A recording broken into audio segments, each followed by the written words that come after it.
भव्य आत्मा कल बता रहे थे संसार की स्थिति कि व्यक्ति लटका है, डाल पकड़े है, नीचे सांप अपनी जीभ लपलपा रहे हैं और चारों तरफ से नाग उसे डसने को तैयार है। वो डाल भी चूहे काट रहे हैं, हाथी भी अपनी ओर उसे खींचना चाहता है, मक्खियां चूर चूर कर खा रही है, मगर बस एक बूंद शहद आ जाए। ये शहद क्या है? जैसे आप कहते हो अभी बच्चा छोटा है, थोड़ा बड़ा हो जाने दो, अभी शादी की है, नाती हो जाने दो, अभी तो दुल्हन आई है, कुछ दिन घर समझ लेने दो। ये बूंद शहद आपको कहां पहुंचा रही है? आपको नीचे के सांप नहीं दिखते जो आपको डसने वाले हैं, आपको चारों तरफ के सांप नहीं दिखते जो आपको कसाई खा रही है, ये मधुमक्खी नहीं दिखती जो आपका परिवार आपको चूट रहा है।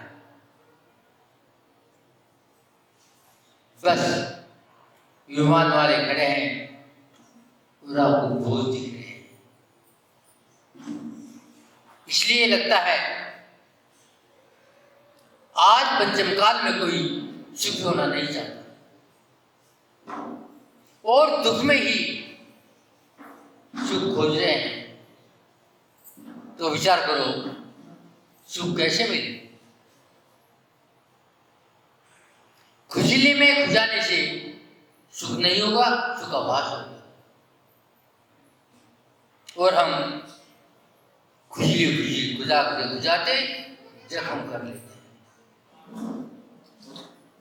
और फिर कहते हैं ये दाद चमलस बन गया। किसने बनाया? हमने ही तो बनाया। देखो, याद करो मुनिराज को, क्रांति के एक नाम महान साधक बिहार करते जा रहे हैं राजमहल से आगे आगे। महारानी ने देखा मुनि महाराज जा रहे हैं, नतमस्तक हो गई। जब मुनि महाराज दरवाजे के सामने आए तो गदगद हो गई। ये मुनि महाराज कोई और नहीं है, मेरे ही भाई हैं। जिस मां से मैंने जन्म लिया उस मां से इन्होंने जन्म लिया था और अपने महल से ही नतमस्तक हो गए। राजा की दृष्टि पड़ी, अब मेरी महारानी इस गंदे मुनि महाराज को धूल लगी है, नंगा है, दरिद्री है, देख रही है।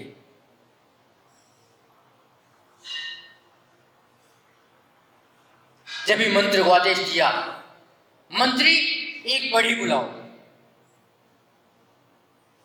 बड़ी आ गया, पकड़ो मुनि महाराज को और बसोले ही छीड़ दो।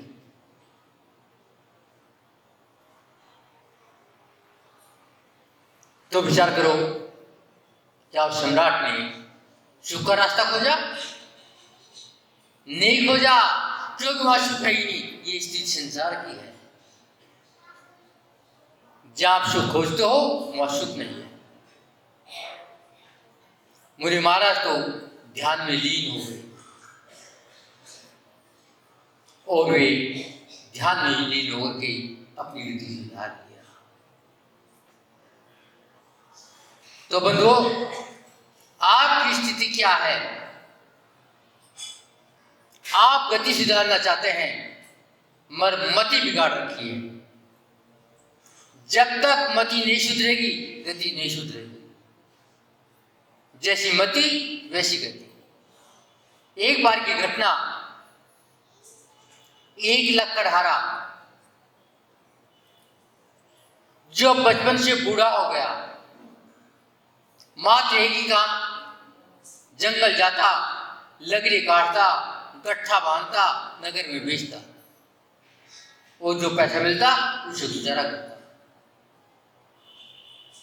मगर अब लकड़हारा भूखा होगा, बूढ़ा हो गया, हिम्मत नहीं थी, मगर करे क्या? करना पड़ेगा।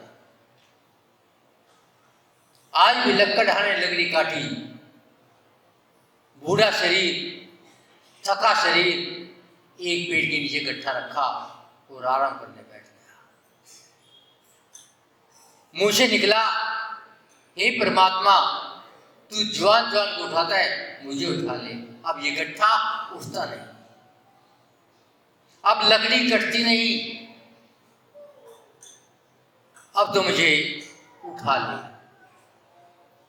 उधर से एक देव जा रहा था,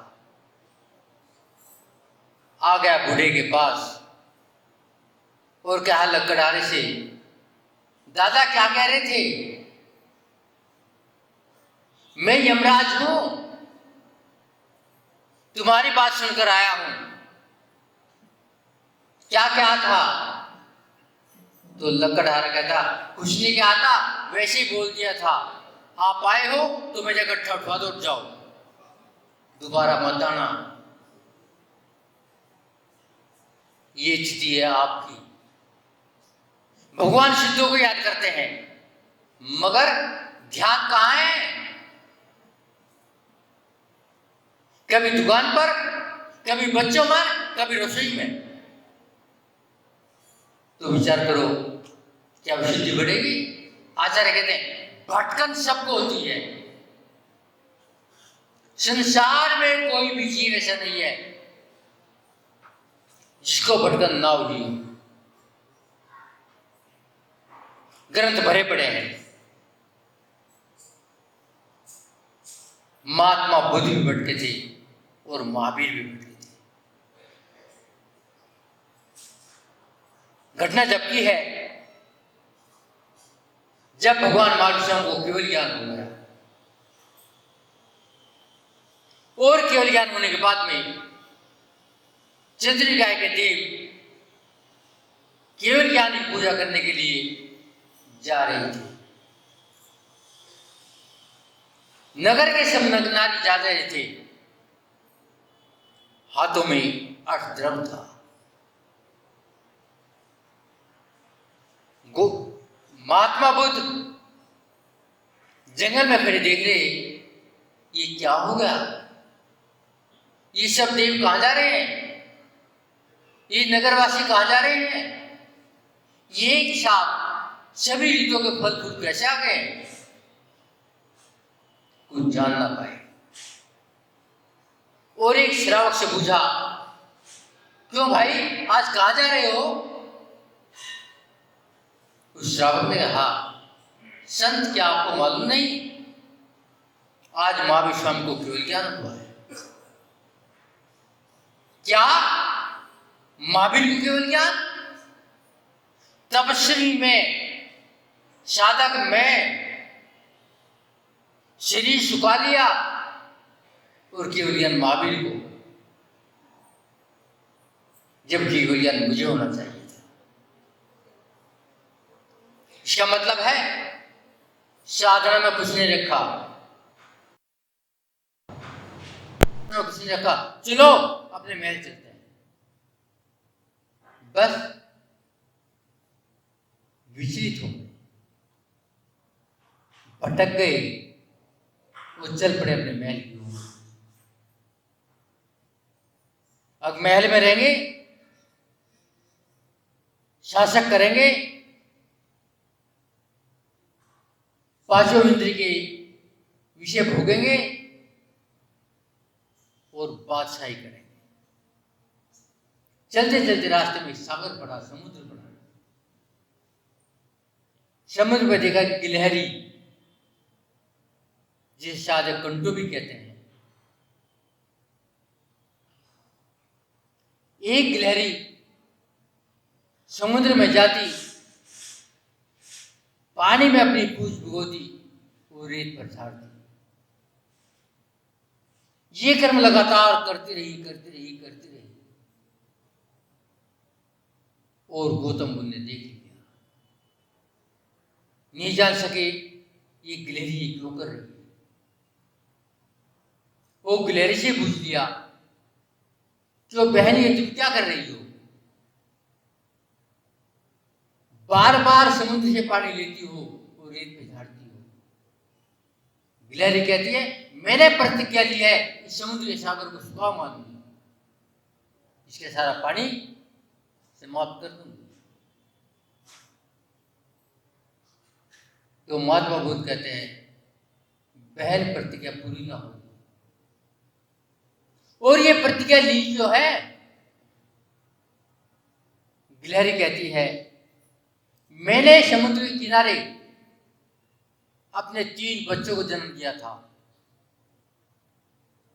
इस लहरों ने मेरे बच्चों को अपने साथ बहा लिया। मैं समुद्र से बदला लूंगी।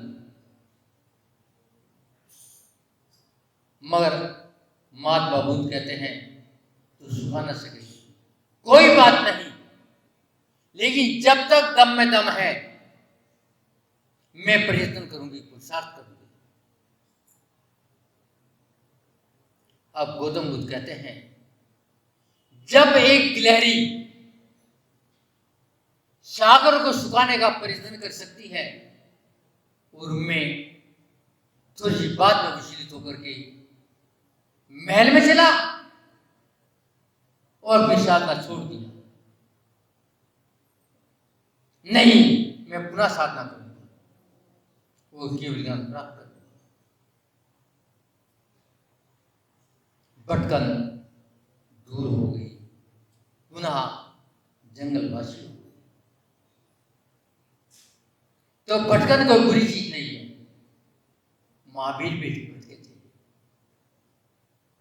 जब भरत चक्रवर्ती के पुत्र थे, आदिनाथ के पोते थे, भगवान का समर्थन लगा हुआ है। भरत ने पूछा, हे प्रभु बताओ तो सही, आपके स्कूल में ये आपको जो समर्थन मिला है किसी और को मिलेगा? तो भगवान की देशना में आया था, मिलेगा, तेरा ही पुत्र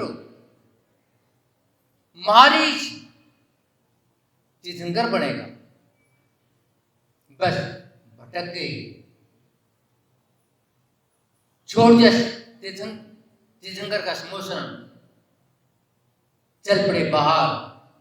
जब मैं तीर्थंकर तो तेरे अंदर क्यों? जब मैं स्वयं भगवान तो तेरे पास क्यों? और उन्होंने 5,56,94,99,034 पर धारण किए हैं एक भटकने का।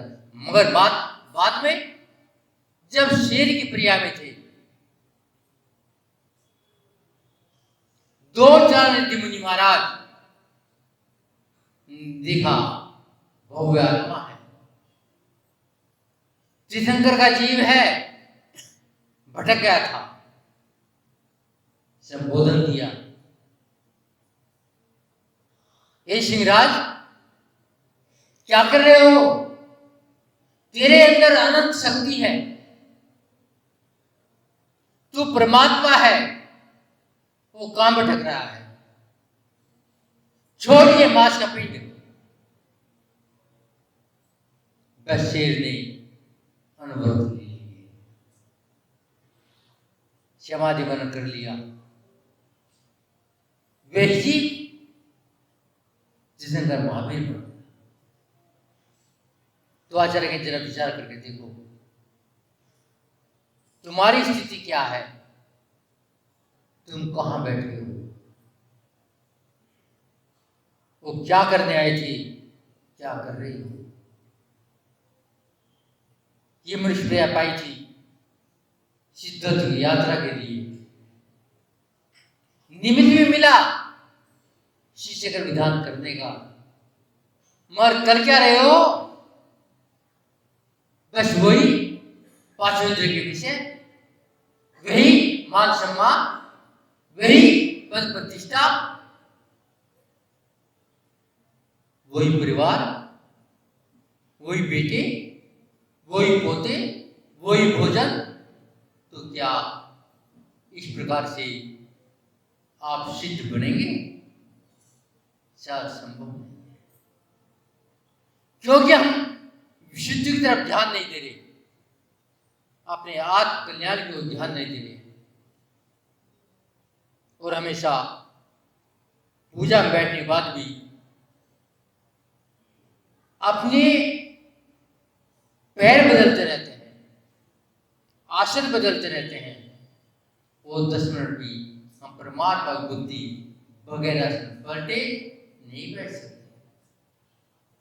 तो क्या होगा? वही संसार। आज आपके आरोग्य कुछ ज्यादा है, मगर कोई बात नहीं,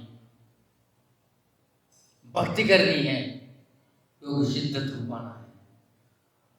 एक छोटा कथानक कहकर अपनी बात समाप्त करता हूं। एक बार मां ने अपने छोटे बेटे से कहा,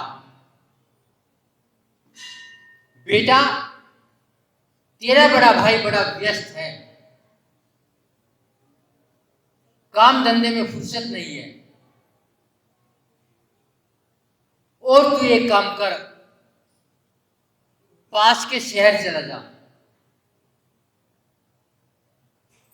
वहां के मुख्य बाजार में पीपल का पेड़ है, उस पेड़ के पास तेरी भाभी का मकान है, और वहां से जाकर अपनी भाभी को बुला, क्योंकि तेरा भाई कुछ समय नहीं।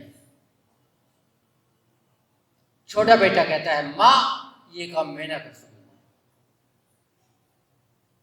इतना बड़ा शहर, इतने ऊंचे ऊंचे महल, इतनी चौड़ी चौड़ी सड़कें, मैं ना जा सकूंगा। मां ने कहा, ले बेटे 5 का नोट और शहर चला जा। भाभी को दिया, ये तुझे पैसे दिए हैं, जब कहीं भूख लगे कुछ लेकर खा लेना। और अपनी भाभी को लिया। बेचारा गांव का सीधा है लड़का, मां के कहने से शहर चला है। रास्ते में थक गया, धूलित हो गया, और भूख भी लग गई। सोचा मां ने कहा था कुछ खा लेना, और पैसे भी दिए हैं। सामने एक दुकान भी थी पंसारी की, और कहा, भैया भूख लगी है, कुछ खाने को दे दो। उसने 5 का नोट पंसारी को दे दिया। पंसारी ने एक लिफाफे में कुछ रखा, और बाकी 4 रुपये कुछ पैसे उसको वापस दे दिए। छोटा भाई सोचता है, चलो कुछ ले लिया, अब खा ले। कुएं पर गया, हाथ पैर धोए, कुछ धोया, वो खाने बैठ गया। और जैसे कुछ में हाथ डाला, मुंह में लिया, मुंह चरपरा हो गया, आंखों में पानी आ गया। कुछ क्या था, लाल मिर्च दे दी थी। वो कुछ को नहीं जानता था। कुछ कुछ है, इसलिए आचार्य कहते हैं विवेक से देखो आप कहां हैं। आप वीतराग के चरणों में हो। यदि कुछ नहीं पता है तो मिर्च खानी पड़ेगी। वो छोटा भाई कुछ को फेंक दिया। वो चल पड़ा भाभी के घर की ओर। जैसे घर मिला, उसको भाभी के पिताजी मिल गए। देखकर बड़े खुश हुए। अकबरी जी रोज आते हैं, बेटा तुम पहलम पहलाए हो, हम धन्य हो गए। आओ बैठो, हाथ पैर धो, कुछ खा पी लो। वो कहता है कुछ नहीं खाऊंगा, देख चुका हूं कुछ क्या है। भाई की सास आई, उसने भी कहा बेटा हम धन्य हो गए, आप आ गए, आप हाथ धो और कुछ खा पी लो। नहीं खाऊंगा, कुछ नहीं खाऊंगा। 3 दिन रहा, कुछ नहीं खा, भूखा रहा। अब सास मां कहती है बेटी तुम चली जाओ और अपने देवर के लिए कुछ ले जाओ, मैं बना देती। और सास मां ने लाल लाल गुलाब जामुन बना दिया, बूंदी के लड्डू बना दिए और डिब्बे में पैक कर दिए। बीच में नदी पड़ेगी, वहां अपने देवर के हाथ पर खिला देना, उसको कुछ खाने को दे देना। जब नदी पर आए, भाभी ने अपने देवर से कहा भैया कुछ खा लो, हाथ पैर धो लो। और डिब्बा देवर को दे दिया। डिब्बा लिया, फेंक के मारा, कुछ नहीं खाऊंगा। लेकिन शरबत था, वो शरबत हाथ पर आ गया, चाटा तो मीठा हो गया। अब कहता है वो कुछ ये कुछ, अंतर क्यों है? बस यही तो अंतर है। यहां वीतरागता है, यहां निर्ग्रंथता है, ना निष्प्रय रहता है। और आप कहां फंसे हो? उस कुछ में। वो कुछ लाल मिर्च है और ये कुछ गुलाब जामुन है, बूंदी के लड्डू हैं।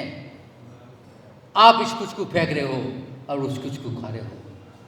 तो बंधुओं, ये भटकन छोड़ो, अब भगवान के चरणों में हो, सिद्ध चक्र का विधान कर रहे हो, सिद्धों की आराधना कर रहे हो और भगवान आज 5 परमेष्टि का आप अर्घ चढ़ाओगे, आप धन्य हो। अपने पद को, अपनी गरिमा को समझो, आप कौन हैं। आप जैन कुल में जन्म लिया है, वीतराग भगवान के जन्म लिया है, आप महावीर की संतान हो। मगर कहां फंसे हो? छोड़ो, अपने को पहचानो और परमात्मा के चरणों में ध्यान से, भक्ति से अर्घ चढ़ा लो। यदि एक बार अर्घ चढ़ गए, अपने को समर्पण कर दिया, आप अपने आप को चढ़ा दो, सिद्धालय पहुंच जाओ। बस अपनी बारी को विराम देता हूँ, क्यों आपको आज अर्घ ज़्यादा चढ़ाने हैं। आप 512 चढ़ा के अपनी आत्मा में शुद्धि बढ़ाओ और अपने आप को परमात्मा से मिलाओ। ओम शांति। ओम।